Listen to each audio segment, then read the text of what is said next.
I go by the name Ruby, a 26-year-old single woman without a full-time job. Since my middle school years, I've tended to keep to myself quite a bit. I went to high school, but I dropped out, so I only have a middle school education. Since then, I've been living with my parents, working part-time jobs, and taking on work from online postings.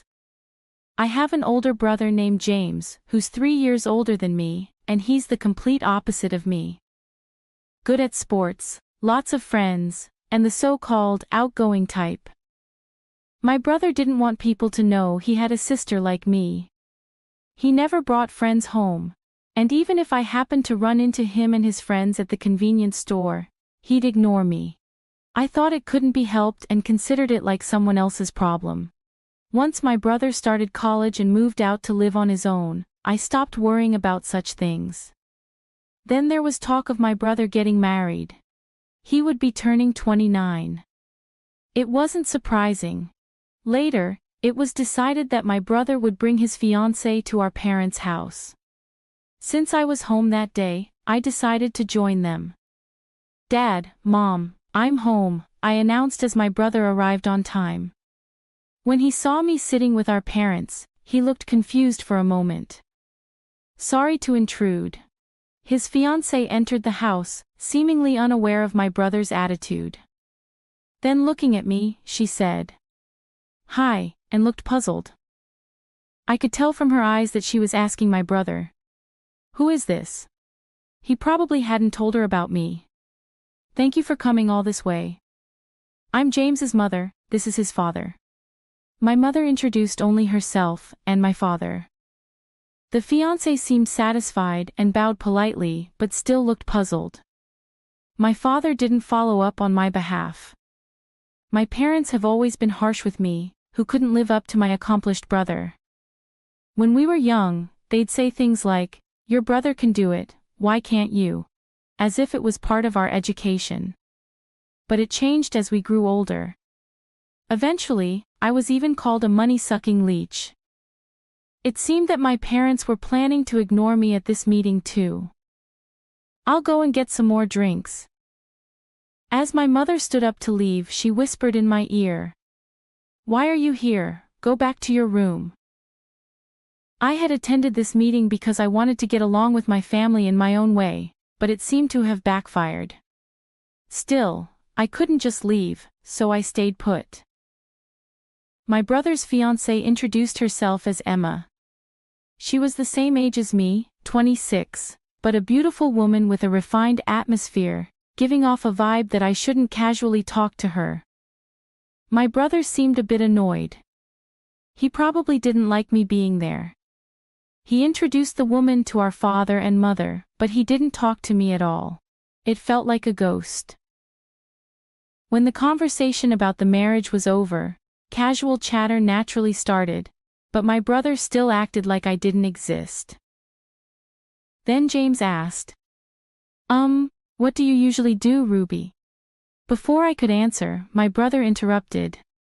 "Wait, Emma, you don't need to talk to her." That's what he said clearly. Emma looked a bit surprised. "That's right, don't worry about it," my mother chimed in. "Yeah, don't worry about it, she's just a stranger with a blood relation." When my father said that, something inside me ended. A stranger, huh? I thought so. Reconciliation was impossible from the start. That's how the meeting ended, as if it didn't matter whether I was there or not. Soon after, my brother and Emma got married and started building a house to live in together. My brother works at a famous company after graduating from college. He's still in his 20s, but his income seems good. Emma is going to be a stay-at-home wife and has already quit her job. Around the time my brother's house was completed, we received an invitation to a housewarming party. It would be held with a limited number of guests, including Emma's relatives and my brother's bosses. My mother was anxious, saying, "Oh, it's already finished, time flies, we need to prepare a housewarming gift. What should we get?" My father said, We're family, so it doesn't have to be anything fancy.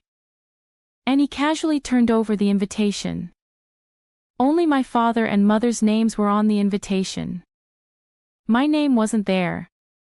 My mother seemed to have noticed but asked, "Ruby is coming too, right?" I wondered what she meant. At the meeting they had introduced me in such a horrible way. "It's fine if I'm not invited," I declined, but my mother insisted. "No, you're coming, I'll make arrangements." So, I ended up going to the party. On the day of the party, it suddenly started raining. My parents and I took a taxi to my brother's house. My brother and his wife didn't come out to the front yard because of the rain, and welcomed their guests at the entrance. As soon as we arrived at my brother's house, my mother said to me, "You pay for the taxi," and got out of the car with my father first, without umbrellas. They both hurried toward the entrance, so that's why I thought there was quite a distance between my brother's house and ours. I thought it was extravagant to take a taxi. I was the one called to pay for the car. After I paid, I ran towards the entrance, and Emma asked me, "Who are you?" I had only met Emma once before.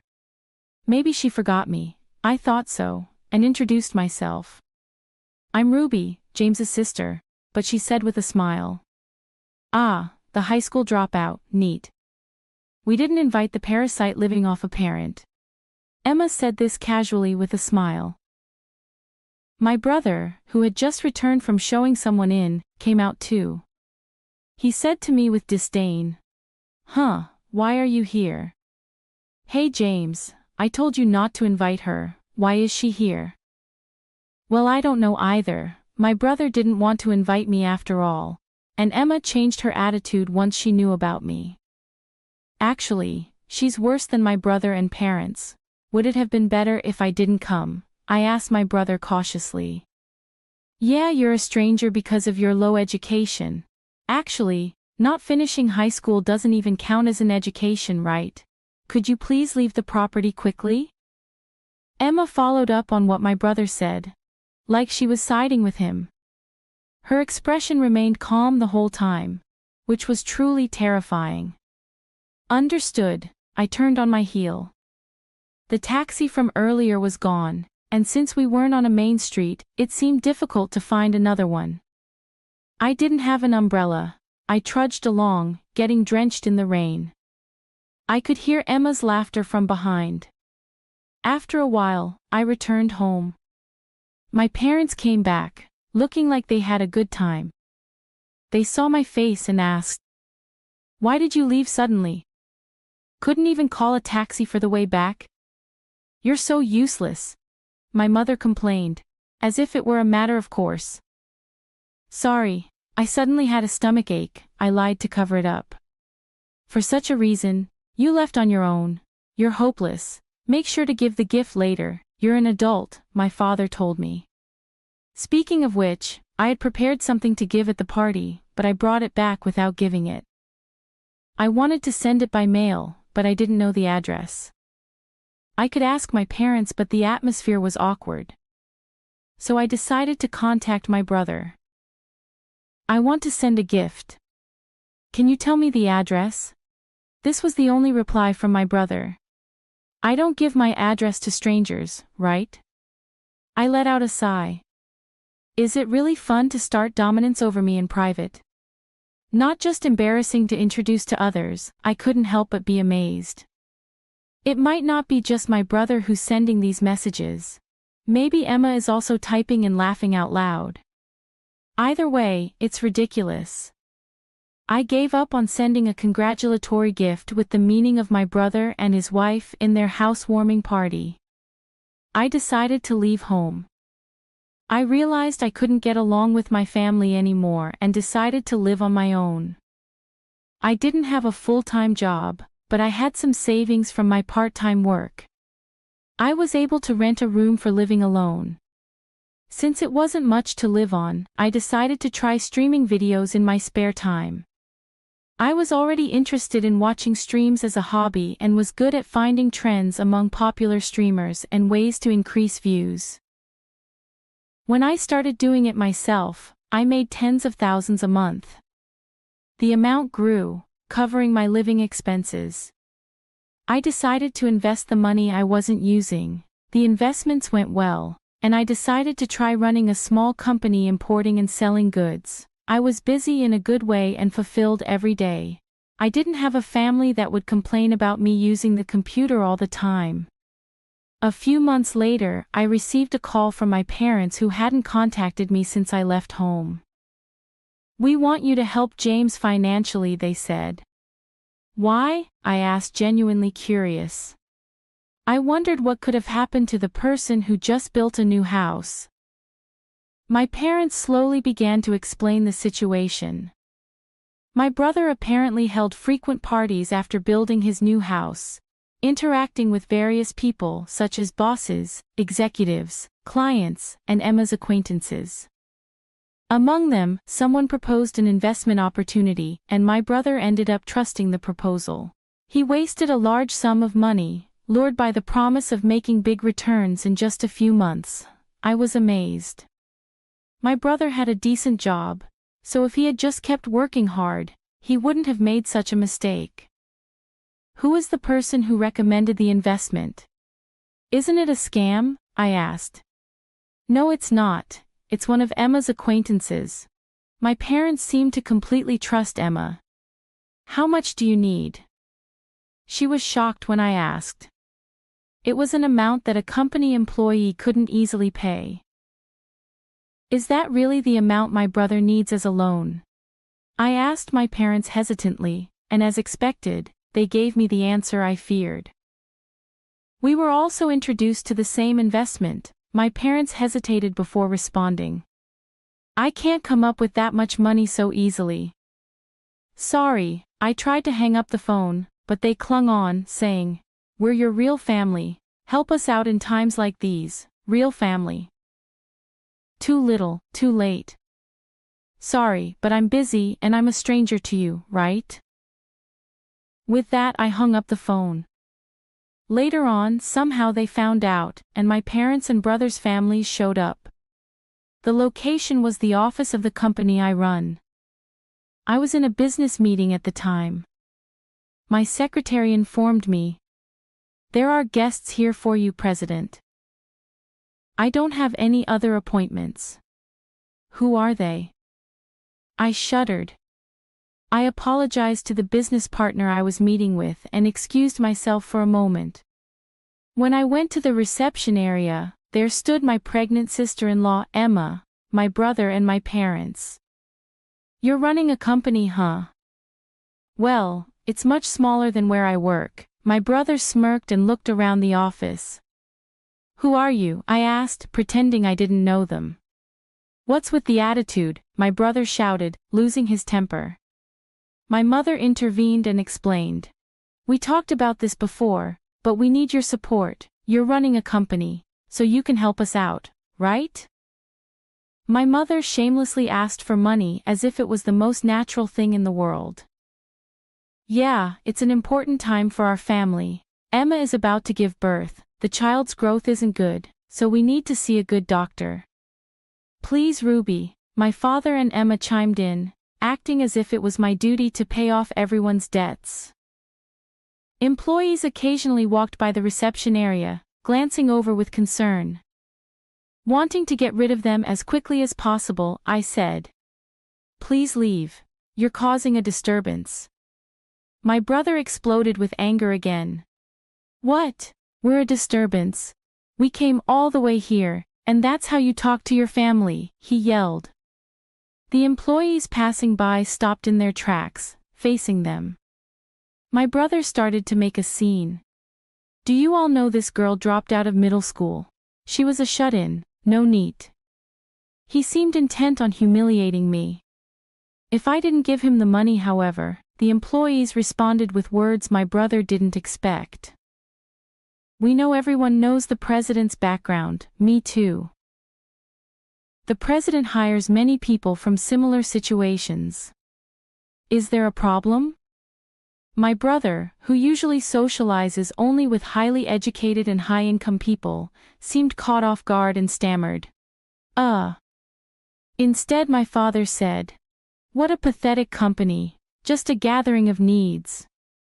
My brother chimed in, "Exactly, companies that do business with a place like this can't be any good either." He yelled loudly. At that moment, the president of the company I was meeting with, who had been waiting in the reception room, came out. He must have heard the shouting. My brother's face went blank and then turned pale as he looked at the man. He lowered his gaze. "What's wrong, James?" Emma asked. My brother whispered to Emma, "Idiot, don't say my name." But it was too late. James, oh, it's you." The company president walked straight up to my brother and looked at his face. "You're the guy who always falls, Mr. Long. The division manager, right? We owe a lot to your company." His company was also a client of my brother's company. My brother was sweating profusely from every pore on his face. Oh, I guess I'm not memorable since we're not a D-in company," my brother mumbled. When the president threw my brother's words back at him, my brother went, "Oh," and froze up. My father, mother and Emma also sensed the trouble and fell silent. I apologized to the president again. Ignoring them, "I'm sorry for taking up your valuable time. I'll ask them to leave." "Are you sure?" "I have time today, so I don't mind waiting. You can prioritize talking with your family." "No, they're not my family." I glanced at my parents' and brother's family as I said this. "They're complete strangers." After that, my parents' and brother's family were kicked out of the company. Maybe they were stunned by the exchange with the company president, but they left quietly. As for how my job was exposed, I was curious, so I looked into it and found out that Emma was the cause. She had a friend who was well informed about investment-related information and always had her antenna up. There was a young woman in her 20s who was making a name for herself as a talented trader and company owner. Emma was surprised when she saw a photo in the media and realized that this woman was her husband's sister, who she had heard was a middle school dropout and a meat. Emma told my brother and parents about this and suggested they ask me for money. Since I was busy during the day and didn't answer the phone and I didn't call them back after they asked me for money, they came to my company. I had been treating them like complete strangers, so I decided not to get involved with them anymore. But I couldn't help but look into Emma. I was curious about her friend being involved in my parents' and brother's financial failures. That friend was Emma's ex-boyfriend. In fact, they seemed to still be involved. By the way, the child in Emma's womb wasn't my brother's, but the child of that investor. No way, my brother was devastated. It's natural to be upset since everything had been a lie. Furthermore, it seems she had been extracting money from several other men under the guidance of her ex-boyfriend. Of course, my brother and Emma ended up getting a divorce. Emma is now under police custody along with her ex-boyfriend. However, the lost money won't be returned anytime soon. Ever since the incident at my company, my brother's position at his workplace worsened. In his 20s, he was transferred to a so-called Windows side department and eventually resigned. He couldn't work there for long and eventually resigned. Possibly irritated by the financial failure and trouble surrounding my brother, my father got into trouble when the president witnessed him losing his temper with a subcontractor at work. After investigating his work attitude, he was fired. Apparently he had been saying things like, "Junior high or high school graduates are worthless," and, "If you didn't graduate from a certain university or higher, you're not a real person," similar to what he used to say to me. So both my brother and father ended up losing their jobs. The family, or rather former family, whose income decreased, still contacts me, saying, "Let's live together." By the way, I had them banned from entering my company's building, so they can't force their way in anymore. With everything that happened, we're still family, right? The unemployed trio tries various tactics to cling to me, but my answer is always the same. I don't know you, you're complete strangers to me. I have no intention of giving any other response in the future.